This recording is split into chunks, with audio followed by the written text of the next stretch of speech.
department, I guess the most notable thing, and it's a recurring thing, is after the city manager conducted a national search for a new chief of police, and the new chief has been there, I believe, since August. Ken Miller has been there since August,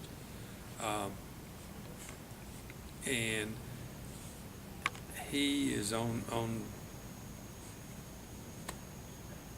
track instituting a number of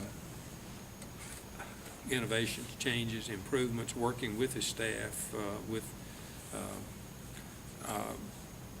probably revisiting their mission statement and the organizational structure in the department. Financially, one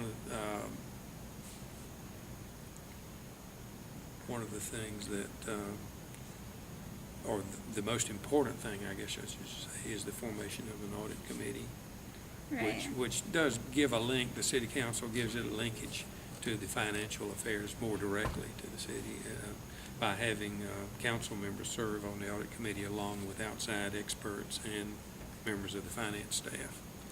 So as far as re-electing chief of police and like proposing things like audit committees, do you just create proposals?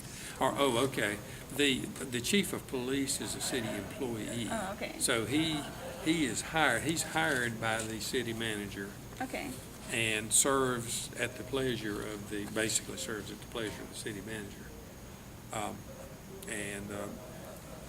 The city council's connection is that the manager constantly advises and informs the city council of his actions at the meetings and otherwise through memorandum and so forth.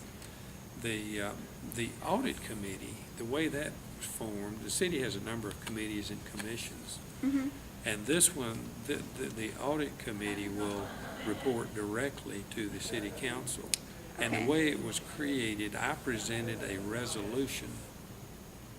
Oftentimes, things are done, we have resolutions presented to the city council. Okay. And a resolution will state a number of reasons and then ask, say that, whereas the city has historically had a finance department, has historically had an audit, therefore be resolved that we create an audit committee, and then you enumerate how it would function. The ABC issues we went on record with a resolution last spring supporting our local ABC system, and its board, its appointed board members, and now that changes now. So with the new law, but there are any number of ways. The city council meetings are a vehicle. That's our primary vehicle for getting a lot of actions done, and giving approvals to, or making recommendations, or hearing reports. Okay. What do you think specifically is important about coming to places like Guilford College? Is there any particular message that you'd like to get out to students? Well, I don't know what students want to hear, but Greensboro has become, in a manner of speaking, we refer to ourselves as a tournament town because of ACC tournament and men's and women's ACC and some other activities. But certainly that has some appeal to the colleges. But then there are, I think numerically, there are probably 45,000 students in Greensboro, which is significant, which gives us a role as something of a university town. We do have a high concentration of higher education in the Greensboro area. Right. And also in the Triad, and that is a real advantage to the city when it's seeking outside investment or business to come to Greensboro, look at Greensboro. Basically the brain trust that we're creating here And with what's going on, like I mentioned A&T and UNCG, their collaboration on the Nanotech and Science Center, those kinds of activities are building blocks that are going to, and the Elon Law School, for instance, these things in Greensboro, these activities in Greensboro are going to create an environment over time that is going to cause, I would hope, graduating students to want to stay in Greensboro and be able to find meaningful occupations here.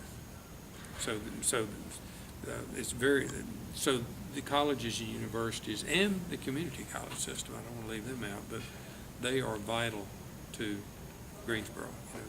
Without the ongoing influx of youth and the youth effect, then it would not be good. It would not bode well for Greensboro.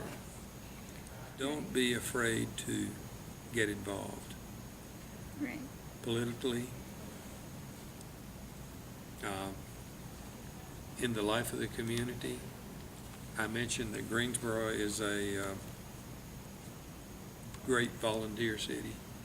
Now, I realize college students have some limitations on their time, but there are a number of ways you can become involved in the city through the volunteer program. And these are not city government, but these are just, Right. Just being involved, but becoming aware and being participants in the process. Don't be wallflowers.